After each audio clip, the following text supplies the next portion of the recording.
এবার বগুড়া ট্রাকে পেট্রোল বোমার আগুনে ঝলসে দুজনের মৃত্যু। গাজীপুরে 6 বছরের শিশুসহ বাসের 5 যাত্রী দগ্ধ। 19 দিন পর মারা গেলেন কনস্টেবল শামীম। আল্লাহ, তুমি ওদের বিচার করো আল্লাহ। আমরা নিরহ মানুষ আল্লাহ, আমরা কি অপরাধ করছি? চলমান নাশকতার প্রতিবাদে বিভিন্ন স্থানে মানববন্ধন। চট্টগ্রাম ও বরিশালে ব্যতিক্রমী কর্মসূচি।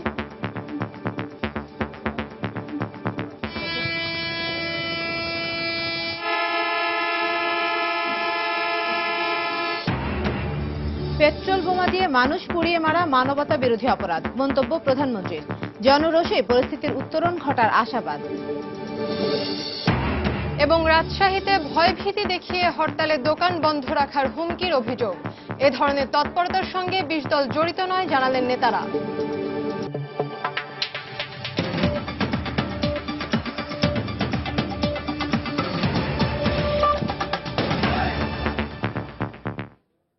বাংলা সময়ের সঙ্গে আছি আমি ইশরাত জাহান এবং আমি ফাহমিদা মোটরসি। বগুড়ায় ট্রাকে পেট্রোল বোমা ছোড়ার ঘটনায় নিহত দুজনের স্বজনদের আহাজারিতে ভারী হয়ে উঠেছে বগুড়া শহীদ জিয়াউর রহমান মেডিকেল কলেজ হাসপাতালের পরিবেশ। সংসারের একমাত্র উপার্জনক্ষম ব্যক্তিকে হারিয়ে দিশেহারা হয়ে পড়েছেন তারা। এদিকে নিহতদের মধ্যে একজন কলেজ ছাত্র ইমরান ঝিনাইদহের শৈলকুপার বাসিন্দা। ইমরানের মৃত্যুর সংবাদ তার বাড়িতে পৌঁছানোর পর কান্নায় ভেঙে পড়েন তার বাবা মা। বগুড়া ও ঝিনাইদহ প্রতিনিধির পাঠানো তথ্য ছবি নিয়ে ডেস্ক রিপোর্ট।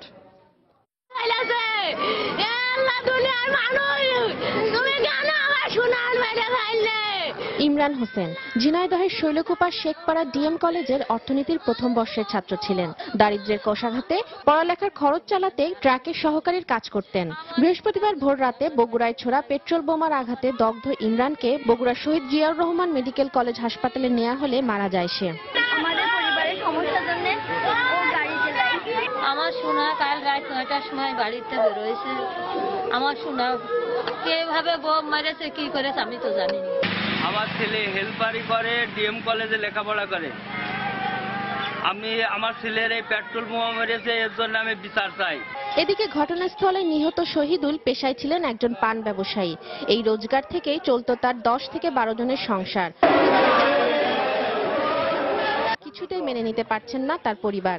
আর 10 জন মানুষ ময়না দুগ্ন চলা আছে ময়না, কি করবি তারা ময়না? ওই ছেলের কামাই আমরা খাচ্ছ না, 10-12 জন লোক, এখন আমরা কি করে খামা? আল্লাহ বাকি সব করে। পুলিশ জানায় ভোর 5:30টার দিকে ঝিনাইদহ থেকে ছেড়ে আসা দিনাজপুরগামী একটি পানবাহী ট্রাকে বগুড়ার 3 মাথা এলাকায় পেট্রোল বোমা নিক্ষেপ করা হয়। এ সময় ট্রাকটি নিয়ন্ত্রণ হারিয়ে পাশে একটি গ্যারেজে ঢুকে পড়ে। এতে তাৎক্ষণিকভাবে গ্যারেজে থাকা আরো একটি বাস ও ট্রাক পুড়ে যায়। এ সময় অগ্নিদগ্ধ হয়ে একজন ও পরে হাসপাতালে আরো একজন মারা যান। গুরুতর দগ্ধ এক ব্যবসায়ী মামুনকে উন্নত চিকিৎসার জন্য ঢাকায় নিয়ে আসা হয়েছে। তাসমিন আফরোজ, সময় সংবাদ। কিছুদিন আগেই নতুন বই হাতে পেয়ে ভীষণ খুশি হয়েছিল রূপা। গাজীপুরের একটি স্কুলে প্রথম শ্রেণীতে পড়ে সে, কিন্তু সেই বই হাতে নিয়ে আর স্কুলে যাওয়া হলো না তার। নষ্ট রাজনীতির দাবানল রেহাই দেয়নি এই ছোট্ট শিশুটিকেও। গতকাল গাজীপুরে বাসে ছোড়া পেট্রোল বোমার আগুন ঝলসে দেয় রূপার শরীরের 25%। হাসপাতালে দেখা গেল দগ্ধ শরীরের যন্ত্রণায় ছটফট করা শিশুটির দুটি হাত বারবারই আঁকড়ে ধরতে চাইছিল মাকে। বিস্তারিত সাদিয়া আফরিনের রিপোর্টে। বাচ্চা কি বাসে ছিল, গাড়িতে ছিল? কোন গাড়িতে? বলাকার গাড়িতে ছিল। কোন গাড়িতে? আমি তো অফিসে ছিলাম। বাচ্চা কি নানির কাছে থাকতো? নানির কাছ থেকে ঢাকায় আসতেছিল আপনার কাছে জয়দেবপুরে? নানির কাছে ছিল। আপনাদের বাড়ি কোথায় আপা? কিশোরগঞ্জ। এভাবেই অনবরত প্রশ্নের উত্তর দিয়ে যাচ্ছেন অসহায় মা, অথচ কোনো আওয়াজ নেই কণ্ঠে। কথায় বলে অল্প শোকে কাতর আর অধিক শোকে পাথর। একমাত্র মেয়ে রূপার এই দুর্দশায় যেন কণ্ঠ রোধ হয়ে গেছে স্বামী হারানো নার্গিস বেগমের।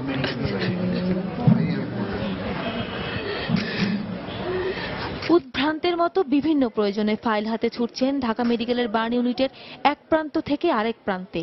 গাজীপুরে একটি গার্মেন্টসে চাকরি করে সংসার চালাতেন তিনি। হঠাৎ এত বড় দুর্ঘটনার শিকার নার্গিস এখন বাকরুদ্ধ। এদিকে চিকিৎসকরা জানালেন রূপার শরীরের 25% পুড়ে যাওয়ায় সে আশঙ্কাজনক। খুব শীঘ্রই তাকে আইসিইউতে স্থানান্তরের ব্যবস্থা করা হবে। গাজীপুর থেকে 6 জন আসছে, তার মধ্যে 3 জনের অবস্থা খুবই আশঙ্কাজনক। তার মধ্যে একটা বাচ্চা আছে, বাচ্চাটাকে আইসিইউতে স্থানান্তর করা যায়। বাচ্চাটা নিজেও সকালে দেখলাম, এই বাচ্চাটা সব 6 বছর বয়স, সবচেয়ে বেশি ক্রিটিক্যাল। নাশকতার হামলায় বৃহস্পতিবার পর্যন্ত দগ্ধ হয়ে ঢাকা মেডিকেলের বার্ন ইউনিটে ভর্তি আছেন ৬২ জন। সাদিয়া আফরিন, সময় সংবাদ, ঢাকা। গাজীপুরে গতকাল যাত্রীবাহী বাসে পেট্রোল বোমা হামলার এই ঘটনায় বিকেলে সিটি মেয়র অধ্যাপক মান্নান সহ ৩৯ জনকে আসামি করে মামলা করেছে পুলিশ। হাসপাতালের বিছানায় টানা ১৯ দিন বেঁচে থাকার জন্য লড়াই করে অবশেষে হার মানলেন পুলিশ কনস্টেবল শামীম মিয়া। অনাগত সন্তানের মুখও দেখা হলো না তার। গত ১৭ জানুয়ারি রাজধানীতে কর্তব্যরত অবস্থায় পেট্রোল বোমায় দগ্ধ হন তিনি। শামীমের মৃত্যুর খবর শোনার পর তার গ্রামের বাড়িতে এখন আহাজারি আর বিলাপ। গাইবান্ধা প্রতিনিধি হেদায়েতুল ইসলাম বাবুর প্রতিবেদন। পুলিশ কনস্টেবল শামীমের মৃত্যুর খবর তার বাড়িতে পৌঁছালে কান্নায় ভেঙে পড়েন বৃদ্ধ মা। শামীমের মৃত্যুতে গাইবান্ধার পলাশবাড়ী উপজেলার কুমেদপুর গ্রাম জুড়ে এখন শুধুই শোকের মাতম। রাজনৈতিক বলির শিকার হলো আজকে আমাদের এই ভাই, আর আমাদের বলার কোনো ভাষা নেই যে এই ক্ষতিপূরণ সরকার বা বিরোধী দল বা অন্য কোনো অপোজিশন পার্টি কেউ দিতে পারবে না। কঠোর পরিশ্রম আর রিক্সা ভ্যান চালিয়ে পড়াশোনার পর পুলিশের চাকরি নিয়ে সুখের সংসার গড়ার স্বপ্ন ছিল শামীমের, কিন্তু দুর্বৃত্তের ছোড়া পেট্রোল বোমায় পুড়ে গেল তার সব স্বপ্ন। অনাগত সন্তানের মুখটাও দেখা হলো না তার। কষ্টের নোনা জলে ভেসে গেল পুরো পরিবার। পরিবারের একমাত্র উপার্জনক্ষম মানুষকে হারিয়ে অসহায় এখন শামীমের 2 মাসের অন্তঃসত্ত্বা স্ত্রী, মা ও স্বজনরা।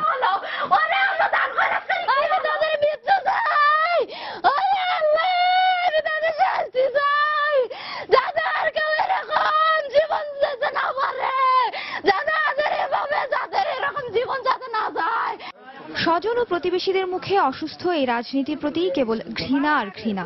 মানুষ হত্যার এই রাজনীতি বন্ধের দাবি জানান তারা। আমরা শুধু চাই জনগণের সাক্ষাৎ, জনগণকে সামনে রেখে তাদেরকে ক্রস ফায়ার করে মারবে। সব খালি মানুষ মারার রাজনীতি, এই গুলিগুলি মারতেছে, এই বোম মারি মারতেছে, এটাই নীতি বাংলাদেশের। গত 17 জানুয়ারি কর্তব্যরত অবস্থায় ঢাকার মৎস্য ভবন সংলগ্ন এলাকায় তার উপর পেট্রোল বোমা নিক্ষেপ করা হয়। চিকিৎসাধীন অবস্থায় বৃহস্পতিবার দুপুরে স্কয়ার হাসপাতালে মারা যান শামীম। সময় সংবাদ, গাইবান্ধা। যাত্রীবাহী বাসে লাগাতার পেট্রোল বোমা হামলা এবং চলমান নাশকতার প্রতিবাদে দেশের বিভিন্ন জায়গায় হর্ন ও বাঁশি বাজিয়ে ব্যতিক্রমী কর্মসূচি পালন করেছেন পরিবহন শ্রমিকরা। ব্যুরো প্রতিবেদকদের পাঠানো তথ্য ও ছবি নিয়ে দেখুন ডেস্ক রিপোর্ট। দুপুর 1টা 1 থেকে 2 মিনিট পর্যন্ত চট্টগ্রামের বিভিন্ন বাস টার্মিনালে একযোগে হর্ন বাজিয়ে প্রতিবাদ জানান বাস শ্রমিকরা। হরতাল অবরোধ এবং নাশকতা বন্ধের দাবিতে এই কর্মসূচি পালন করেন তারা। এর আগে শ্রমিকরা একই দাবিতে মানববন্ধন পালন করেন। অনতিবিলম্বে যদি সরকার এবং বিরোধী দল দেশে যদি শান্তি ফিরিয়ে না আনে, এই সারা বাংলার মাটিতে ইঞ্জিন চালিত গাড়ি আমরা বন্ধ করে দেব। একটা মানুষের জীবন দিতে পারবে ওরা? পারবে না। তাহলে যদি তোরা বলো আমরা গাড়ি বন্ধ রাখবো, ঠিক আছে বন্ধ রাখবো, আমাদের বাদ কাপড় আমাদের ঘরে নিয়ে আস। তাদের জনগণের স্বার্থের জন্য তারা এগুলো করতেছে, আমাদের সাধারণ শ্রমিকের কি অপরাধ? শ্রমিক কর্মচারী পেশাজীবী মুক্তিযোদ্ধা সমন্বয় পরিষদের উদ্যোগে ফেনীর ছাগলনাইয়া 0 পয়েন্ট এলাকায় মানববন্ধন পালন করা হয়েছে। এই সময় যে যে অবস্থানে ছিল সেখানে গাড়ির হর্ন এবং বাঁশি বাজিয়ে প্রতিবাদ জানান পরিবহন শ্রমিকরা। নাশকতাকারীরা যেখানেই আছে না কেন তাদেরকে আইনের হাতে সোপর্দ করা একটা কাজ, আর যারা হুকুমের আসামি তাদেরকে অবিলম্বে গ্রেফতার করে কারাগারে পাঠানোই হবে আমাদের একমাত্র কাজ। এদিকে বরিশাল নদীবন্দরে ভেপু বাজিয়ে প্রতিবাদ জানিয়েছেন লঞ্চ মালিকরা। দুপুর 1টায় 1 ভেপু বাজিয়ে প্রতিবাদ জানানো হয়। এর আগে বিআইডব্লিউটিএ এবং বিআইডব্লিউটিসির কর্মকর্তা কর্মচারীরা চলমান নাশকতার প্রতিবাদে মানববন্ধন পালন করেন। বৃহস্পতিবার মাদারীপুরে পুরাতন ও নতুন বাস স্ট্যান্ডে 1 হর্ন বাজিয়ে কর্মসূচিতে অংশ নেন পরিবহন শ্রমিকরা। সেখানে এক মানববন্ধনও অনুষ্ঠিত হয়। মানববন্ধনে বিভিন্ন শ্রেণী পেশার মানুষ অংশ নেন। এছাড়া রংপুর, যশোর সহ দেশের বিভিন্ন জায়গায় পরিবহনে পেট্রোল বোমা হামলার প্রতিবাদে হর্ন বাজিয়ে প্রতিবাদ ও মানববন্ধন পালন করেছেন পরিবহন শ্রমিকরা। তাসমিন আফরোজ, সময় সংবাদ। পেট্রোল বোমা দিয়ে মানুষ পুড়িয়ে মারাকে মানবতা বিরোধী অপরাধ উল্লেখ করে প্রধানমন্ত্রী শেখ হাসিনা বলেছেন, জনগণই বিএনপি জামায়াতের নাশকতা রুখে দিচ্ছে, আর জনরোষেই এই পরিস্থিতি থেকে উত্তরণ ঘটবে বলে আশা প্রকাশ করেন তিনি। সকালে সচিবালয়ে অর্থ মন্ত্রণালয় পরিদর্শনে গিয়ে কর্মকর্তাদের সঙ্গে মতবিনিময় করেন প্রধানমন্ত্রী। অর্থ মন্ত্রণালয় পরিদর্শনে এসে প্রধানমন্ত্রী শেখ হাসিনা বাংলাদেশের অর্থনীতিতে গত কয়েক বছরের অগ্রগতির চিত্র তুলে ধরেন। বলেন ৭৫ পরবর্তী সামরিক শাসনে দেশের অর্থনীতিতে যে দুর্বৃত্তায়ন ঘটেছিল তার ধকল কাটিয়ে ওঠা সম্ভব হয়েছে। তিনি বলেন অর্থনৈতিক প্রবৃদ্ধির হার মূল্যস্ফীতির হারের চেয়ে বেড়ে গিয়েছে, আর তার সুফল পাচ্ছে দেশের সাধারণ মানুষ। ধনী দরিদ্রের মধ্যে ব্যবধানটা কমানো, সেই অসমতা, সেটাও কিন্তু আমরা কমাতে সক্ষম হয়েছি। কারণ আমাদের উন্নয়নের ফসলটা সাধারণ মানুষ পাচ্ছে, নিম্নবিত্ত মানুষের কাছে যাচ্ছে, যার ফলে আজকে প্রায় ৫ কোটি মানুষ নিম্নবিত্ত থেকে উঠে এসেছে এবং দারিদ্র হ্রাসের সুফলটা সাধারণ মানুষের কাছে যাচ্ছে। প্রধানমন্ত্রীর বক্তব্যে উঠে আসে চলমান রাজনৈতিক ঘটনা প্রবাহ। বলেন বিএনপি জামাতের সহিংস কর্মসূচিতে দেশের অর্থনীতি ক্ষতিগ্রস্ত হচ্ছে। একটা সৃষ্টির জন্য যারা কখনো ত্যাগ স্বীকার করে না, তারা যদি মুফতে কিছু পেয়ে যায় সেটা ধ্বংস হলেও তাদের কিছু আসে যায় না। আসলে বিএনপি জামাত জোটের অবস্থাটা সেটাই। কারণ বিএনপি রাজনৈতিক দল হিসেবে আত্মপ্রকাশ করেছে, সাংবিধানিকভাবে ক্ষমতা দখল করে ক্ষমতায় বসে এই দলটা প্রতিষ্ঠা করেছে। আর জামাতে ইসলামী এমন একটি দল ছিল যারা বাংলাদেশের স্বাধীনতা সংগ্রামে এবং মুক্তিযুদ্ধে বিরোধিতা করেছে। শেখ হাসিনা বলেন দেশের বিভিন্ন স্থানে বিএনপি জামাতের সহিংসতা জনগণই রুখে দিচ্ছে। আমাদের একটাই আশার বিষয় যে বাংলাদেশের জনগণ এই ব্যাপারে যথেষ্ট সচেতন। আগুন দিয়ে মানুষ পুড়িয়ে মারা, এগুলি কিন্তু দেশের মানুষ কিন্তু এখন আর মেনে নিচ্ছে না, বরং তারা এটা প্রতিহত করতে শুরু করেছে। কাজে গণরোষের মাধ্যমে এই অবস্থা থেকে আমরা উত্তরণ ঘটাতে পারবো এবং এরা যারা এই ধরনের এটাও এক ধরনের মানবতা বিরোধী কাজ, কারণ মানুষকে পুড়িয়ে মেরে ফেলা এর থেকে জঘন্য কাজ আর হতে পারে না। সন্ত্রাস মোকাবেলায় দেশের মানুষকে সজাগ থাকার পরামর্শ দিয়ে প্রধানমন্ত্রী বলেন বিএনপি জামাত ইসলামের নামে রাজনীতি করে, অথচ দেশ জুড়ে ইসলাম বিরোধী কর্মকাণ্ড চালাচ্ছে। পরিকল্পনা নেই একান্তভাবে। শাহ আলী জয়, সময় সংবাদ, ঢাকা। কোনো অনৈতিক চাপ কিংবা ভীতির মুখে নত হবেন না প্রত্যয় ব্যক্ত করে বিএনপি চেয়ারপারসন বেগম খালেদা জিয়া বলেছেন যে কোনো পরিস্থিতি বা পরিণতি মোকাবেলার জন্য তার প্রস্তুতি রয়েছে। বিকেলে গণমাধ্যমে পাঠানো এক বিবৃতিতে তিনি একথা বলেন। বিএনপির ভাইস চেয়ারম্যান সেলিমা রহমান স্বাক্ষরিত ওই বিবৃতিতে বলা হয়, লাশ ও হত্যার রাজনীতির সাথে বিএনপির কোনো সম্পর্ক নেই। আন্দোলন দমিয়ে নির্যাতনের মাত্রা বাড়াতে শাসক দলই পরিকল্পিতভাবে এসব সন্ত্রাসী ঘটনা ঘটিয়ে চলেছে। বিবৃতিতে বেগম জিয়া বলেন, আন্দোলন ছাড়া দেশবাসীর সামনে আর কোনো পথ খোলা রাখা হয়নি, তাই অভীষ্ট লক্ষ্যে না পৌঁছানো পর্যন্ত আন্দোলন চলবে বলে ঘোষণা দিয়েছেন তিনি। বিবৃতিতে তিনি আরও বলেন, দেশে উদার রাজনৈতিক ধারাকে নিশ্চিহ্ন করতে যে নীতি অবলম্বন করা হচ্ছে তাতে শুধু বাংলাদেশ নয়, পুরো অঞ্চলের নিরাপত্তা বিঘ্নিত হতে পারে। এমন অবস্থায় আন্তর্জাতিক সম্প্রদায়ের দৃষ্টি আকর্ষণের পাশাপাশি বাংলাদেশের গণতান্ত্রিক আন্দোলনের পক্ষে সোচ্চার হবার আহ্বান জানানো হয় বিবৃতিতে।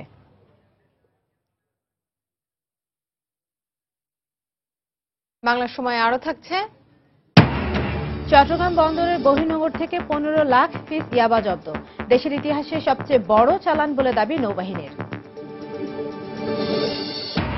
এবং খুলনায় রূপালী ব্যাংকের কর্পোরেট শাখা থেকে অভিনব কায়দায় 23 লাখ টাকা চুরি, সিসি ক্যামেরায় অপরাধী শনাক্ত হলেও গ্রেফতার করতে পারেনি পুলিশ।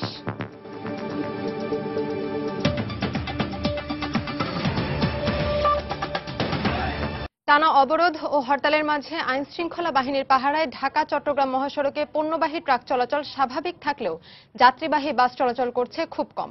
দর্শক, এই মুহূর্তে ফেনীর মহিপাল এলাকায় আছেন আমাদের রিপোর্টার বখতিয়ার মুন্না। মহাসড়কের পরিস্থিতি জানতে চলে যাচ্ছি তার কাছে। মুন্না। হ্যাঁ মৌসুমী, আপনি যেমনটি বলছিলেন, ঢাকা চট্টগ্রাম মহাসড়কের আজকে বেশ আগের দিনের তুলনায় আজকে ট্রাক চলাচল এবং পণ্যবাহী বন্দর কেন্দ্রিক চট্টগ্রাম বন্দর কেন্দ্রিক ট্রাক এবং কম্পার্টমেন্ট যা আছে পণ্যবাহী, এটা আসলে অনেকটাই স্বাভাবিক। যথেষ্ট চাপ আপনারা হয়তো দেখতে পাচ্ছেন, অনেকটা চাপ আছে আজকে। গাড়ি চলাচল করছে, তবে বাস চলাচল করছে অন্য দিনের তুলনায় অনেকই কম। গত মঙ্গলবার কুমিল্লা চট্টগ্রামের নাশকতার ঘটনায় যখন পেট্রোল বোমায় 8 জন নিহত হওয়ার পর বাস চলাচল অনেকটা একটু থমকে গেছে। এবং আজকে এখানে আমি বাস মালিকদের সাথে অনেক কথা বলেছি, তারা আসলে দিনের অংশে যা চলাচল করছে রাতে একেবারেই চালাতে চাচ্ছেন না।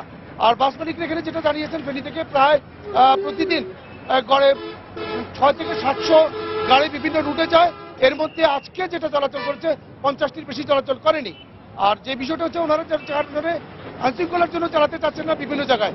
তবে ফেনীতে এর মধ্যে বিজিবি আছে, র্যাব আছে, পুলিশ আছে, মহাসড়ক পুলিশ আছে, আনসার আছে।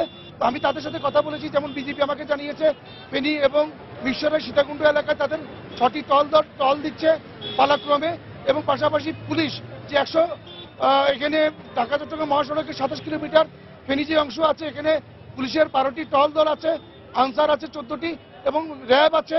তারা সার্বক্ষণিক পালাক্রমে তারা এখানে ডিউটি চালিয়ে যাচ্ছেন। তো এই ডিউটি চালার কারণে ফেনীর অংশে এখন অবশ্য অনেকটাই স্বাভাবিক হয়ে আছে পরিস্থিতি, যানবাহন চলাচল করছে এবং যেটা হচ্ছে যে নাশকতাও এখানে অনেকটুকু নিয়ন্ত্রণে ফেনীর অংশে রয়েছে। এই ছিল আমার কাছে সর্বশেষ মৌটুসী।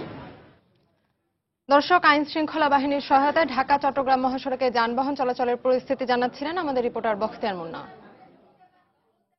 এদিকে আইন শৃঙ্খলা বাহিনীর সহায়তায় পণ্যবাহী ট্রাক ও যাত্রীবাহী বাস বিভিন্ন গন্তব্যে ছেড়ে যাচ্ছে। এই মুহূর্তে খুলনা মাওয়া মহাসড়কে আছেন রিপোর্টার তরিকুল ইসলাম। সরাসরি চলে যাচ্ছি তার কাছে। তরিকুল,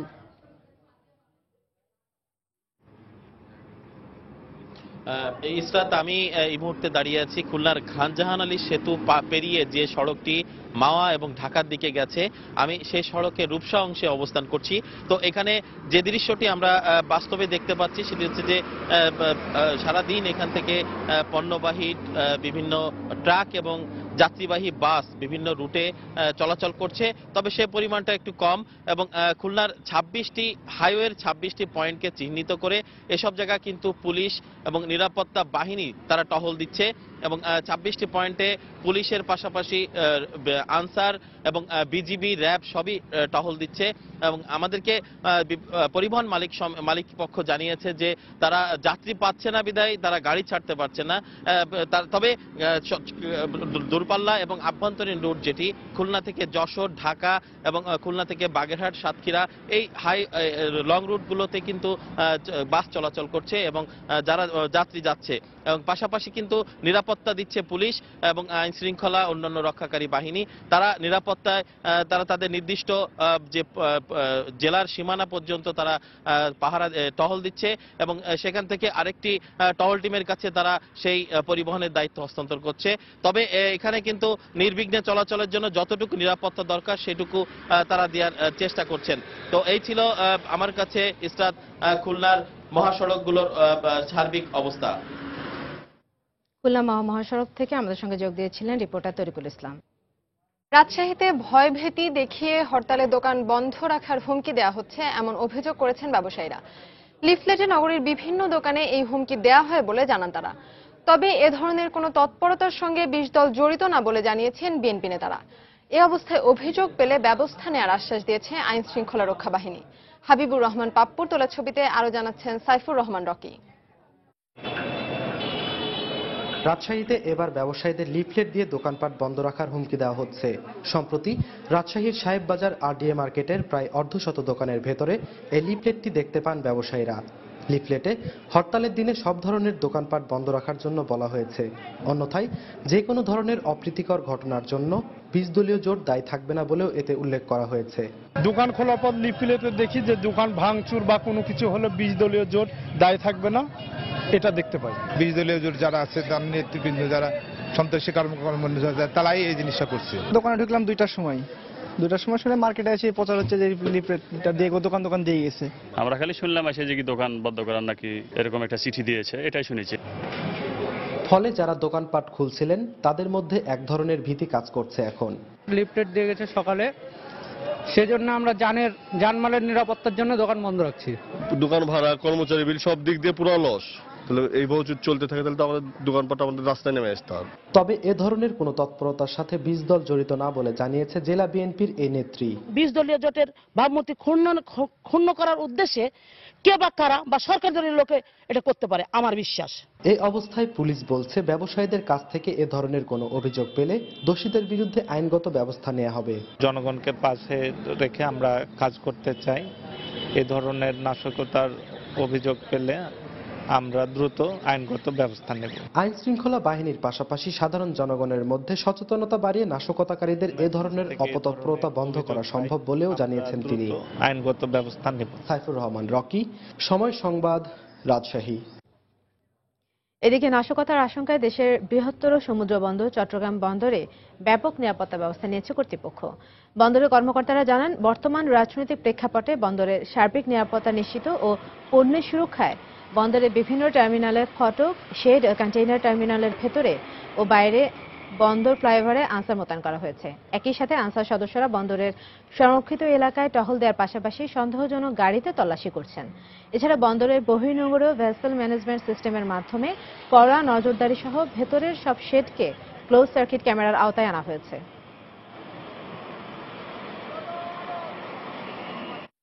নাশকতাজনক সৃষ্টি না করতে পারে এবং গাড়িগুলোর সন্দেহ হলে আমরা বিভিন্নভাবে চেক করি বা এগুলো নিরাপত্তা দিচ্ছি আর কি। আমরা বিভিন্ন সিসিটিভি ব্রিজ বা যে কোনো জায়গায় প্রত্যেকটি পয়েন্টে আমরা কাজ করে যাচ্ছি। অনেক টাইমে ককটেল মারে, ইট পাথর মারে, গেটে আক্রমণ করে, এই জন্য আমাদের কঠোর নজরদারি আছে। চারদিকে নিরাপত্তা জোরদার অনেক আছে। এইরকম অবস্থার মধ্যে আমরা যে কোনো নাশকতা রোখার জন্য বিভিন্ন পয়েন্টে আমাদের আনসার এবং অন্যান্য নিরাপত্তা বাহিনীর মাধ্যমে এটি আরও বৃদ্ধি করা হয়েছে এবং এটি বহির্নোঙরের 20 কিলোমিটার থেকে শুরু করে চট্টগ্রাম বন্দরের সকল এলাকার জন্য প্রযোজ্য এবং ক্লোজ সার্কিট ক্যামেরার অধীনে পুরো নিরাপত্তা ব্যবস্থা রয়েছে এবং কেউ যদি কোনো নাশকতার কোনো বিষয় করে সেটি কিন্তু আমরা খুব সহজেই অনুসন্ধান করতে পারবো, খুবই সহজেই এই ব্যাপারটি আমরা ট্র্যাক করতে পারবো। রূপালী ব্যাংকের খুলনা কর্পোরেট শাখা থেকে অভিনব কায়দায় এক নারী গ্রাহকের কাছ থেকে 23 লাখ টাকা চুরি করেছে এক প্রতারক। তবে ব্যাংকের ক্লোজ সার্কিট ক্যামেরার ফুটেজ দেখে চোরকে শনাক্ত করা গেলেও তাকে গ্রেফতার করতে পারেনি পুলিশ। পুলিশ জানায়, বেলা 1:15টার দিকে নগরীর স্যার ইকবাল রোডের আল আরাফা ইসলামী ব্যাংক থেকে 23.5 লাখ টাকা তোলেন চাঁদ সুলতানা ও তার ছেলে ইমরান।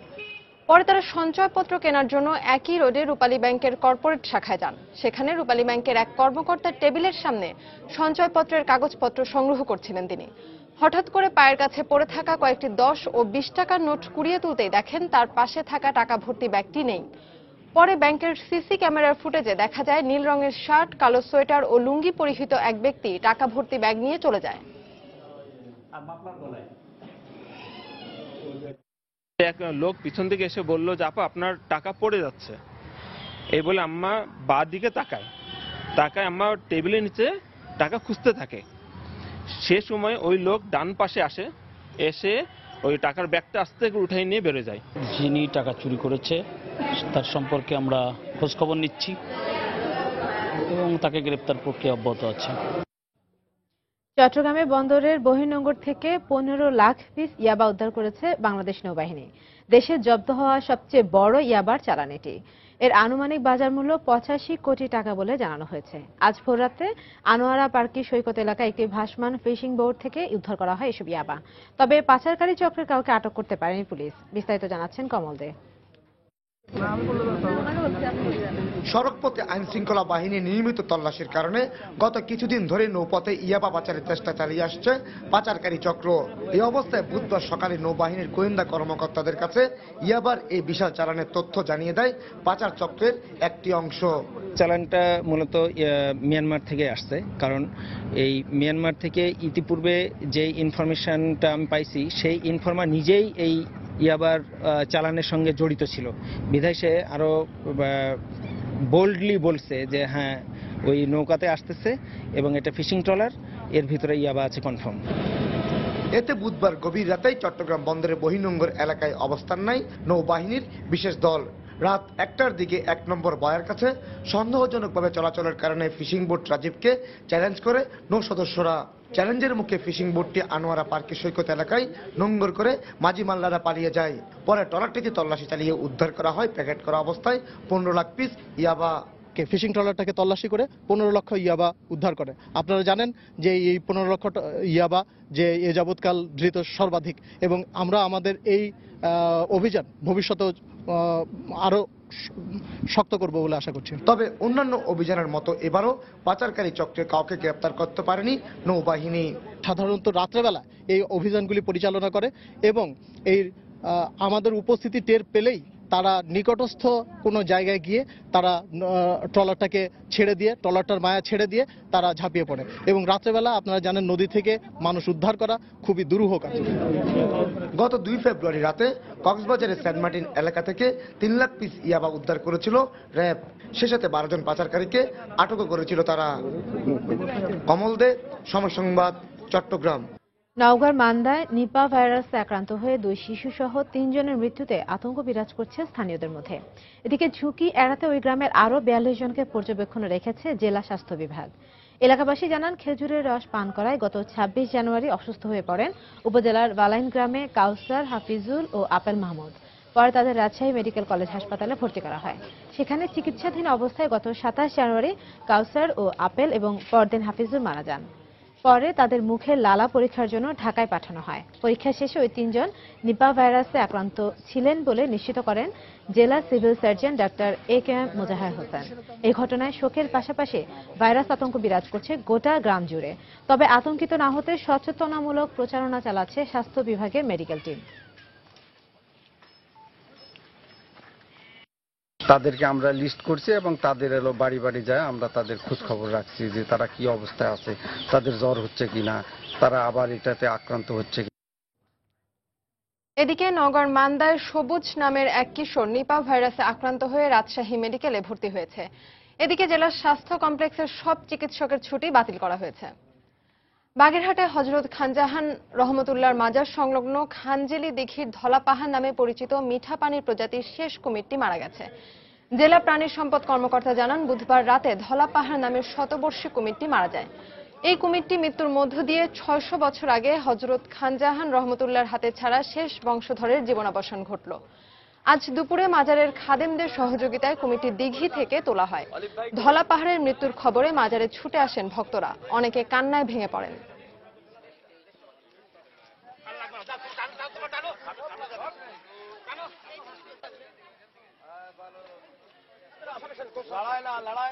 হিসাবের ঐতিহ্য এবং আমাদের একটা ভালোবাসার সম্পদ আমাদের কাছ থেকে চলে গেছে। আমাদের খুব দুঃখ লাগতেছে, কারণ না লাগলেও আমার অনেক কষ্ট হচ্ছে যে আমাদের কাছ থেকে অনেক দূরে চলে গেছে, আমাদের সম্পত্তি হারায় গেছে। হাজার হাজার দর্শনার্থীরা আসে দেখে এই যে পীরের যে ঐতিহ্যটা, এই ঐতিহ্যটা বিলীন হয়ে যাচ্ছে। আমাদের খুবই কষ্ট লাগছে। খানজাহান আলীর দিঘির যে কুমিরটা মারা গেছে, এই কুমিরটা আমরা দেখলাম যে লম্বায় রয়েছে 9 ফিট আর আড়ে রয়েছে 6 ফিট। তো আর দেখা যাচ্ছে যে আমরা যেটা জানি যে এটা মহিলা একটা কুমির। একটা কুমির 11 ফিট পর্যন্ত যদি হয় মেয়ে তাহলে এটা ফুল লেংথ মানে ফুল বয়স পায়। তো সেই হিসেবে আমরা মনে করি যে এটা অন্তত 100 বছর, আনুমানিক 100 বছর হবে। বাংলা সময়ের এই পর্যায়ে শীর্ষ সংবাদ জানিয়ে দিচ্ছি আরেকবার। এবার বগুড়ায় ট্রাকে পেট্রোল বোমার আগুনে ঝলসে 2 জনের মৃত্যু। গাজীপুরে 6 বছরের শিশু সহ বাসের 5 যাত্রী দগ্ধ। 19 দিন পর মারা গেলেন কনস্টেবল শামীম। আল্লাহ, তুমি ওদের বিচার করো আল্লাহ। আমরা নিরহ মানুষ আল্লাহ, আমরা কি অপরাধ করছি? চলমান নাশকতার প্রতিবাদে বিভিন্ন স্থানে মানববন্ধন। চট্টগ্রাম ও বরিশালে ব্যতিক্রমী কর্মসূচি।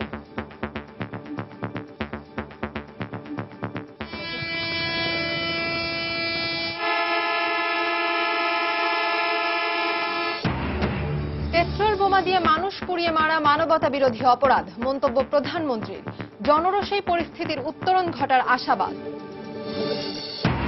এবং রাজশাহীতে ভয়ভীতি দেখিয়ে হরতালে দোকান বন্ধ রাখার হুমকির অভিযোগ। এ ধরনের তৎপরতার সঙ্গে 20 দল জড়িত নয় জানালেন নেতারা। দর্শক, এই ছিল বাংলা সময়। যে কোনো খবর পেতে ভিজিট করুন সময়নিউজ.tv। এছাড়া এইমাত্র পাওয়া খবর আপনার মোবাইলে পেতে SMS করুন *BL লিখে পাঠিয়ে দিন 16242 নম্বরে। সঙ্গে থাকুন সময়।